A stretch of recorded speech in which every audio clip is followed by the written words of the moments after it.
আমরা এভিডেন্সে পেয়েছি যে একজনকে ধরে নিয়ে গিয়ে র্যাব তাকে মিরপুরের বেরিবাদের দিকে নিয়ে গিয়ে গুলি করে হত্যা করে, 3জনকে নিয়েছে।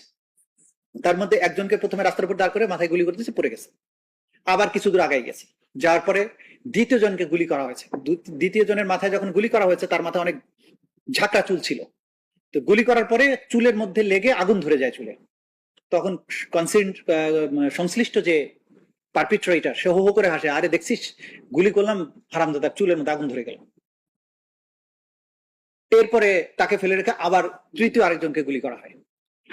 এগুলো তারা পাখির মতো মারতো, এগুলো তাদের কাছে কোনো বিষয় মনে হতো না, হো করে হাসতো গুলি করার পরে।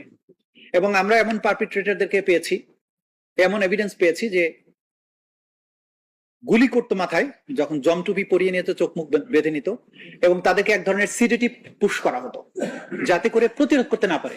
গুলি করে মারা হচ্ছে, ওই লোকটা কিন্তু অনেকটা জড় বস্তুর মতো আচরণ করতো, প্রতিরোধ করার চেষ্টা করতো না, চিৎকার করতো না, কারণ তাকে এমন কিছু করা হতো যে তার এই ক্ষমতাটাই আর থাকতো না।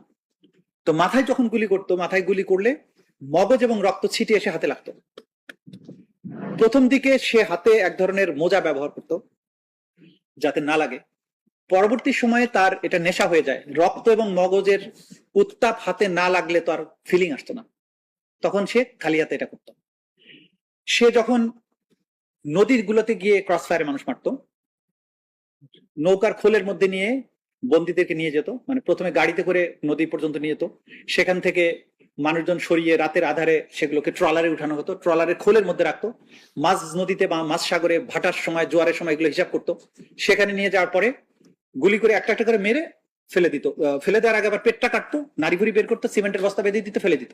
কিন্তু মাথায় যখন গুলিটা করতো, আমরা জিজ্ঞাসা করেছি যে মাথায় কেন গুলি করা হতো, তখন বলছে যে মাথায় গুলি না করলে মরতে দেরি হয়, তা আমাদের এত সময় নেই, মাথায় দিলে তাৎক্ষণিক মারা যায়।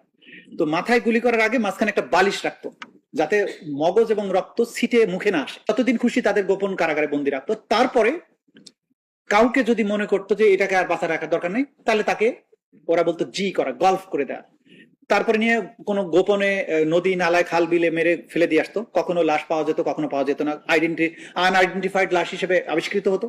রেল লাইনের উপরে হত্যা করার পরে হয়তো ইনজেকশন পুশ করে হত্যা করেছে, করে লাশটা ডিসপোজালের জন্য বিশেষ করে কমলাপুর টু টঙ্গী এই রেল লাইনটাকে বেশি ব্যবহার করা হতো।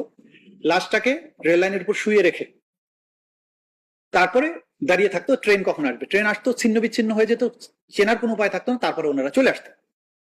এই যে আমরা দেখেছি যে সেই সময়ের পত্রপত্রিকায় প্রচুর এরকম খবর আসতো যে রেল লাইনের ধারে ট্রেনে কাটা পড়া লাশ, একদিনে 3টা 4টা 5টা লাশ পাওয়া যেত, এগুলো কোনো ব্যাখ্যা ছিল না, প্রচুর লাশের এরকম খবর ছিল। এই কাজগুলো তারা করতো। যখন আমরা ইনভেস্টিগেশন আমাদের এজেন্সি গুলো করলো, তখন আমরা এটা পেলাম যে তাদেরকে ওখানে ফেলা হতো। এই যে যুক্তি তর্ক, এইখানে যে এভিডেন্স, তাদের যে নিষ্ঠুরতার বর্ণনা, এটা গোটা দুনিয়াবাসী যাতে জানতে না পারে, তাদেরকে জানতে দিতে এই অপরাধীরা চায় না, তাদের সহযোগীরা এটা চায় না, সেজন্যই আমাদের এই ফেসবুক পেজের উপরে সাইবার হামলা তারা চালিয়েছে।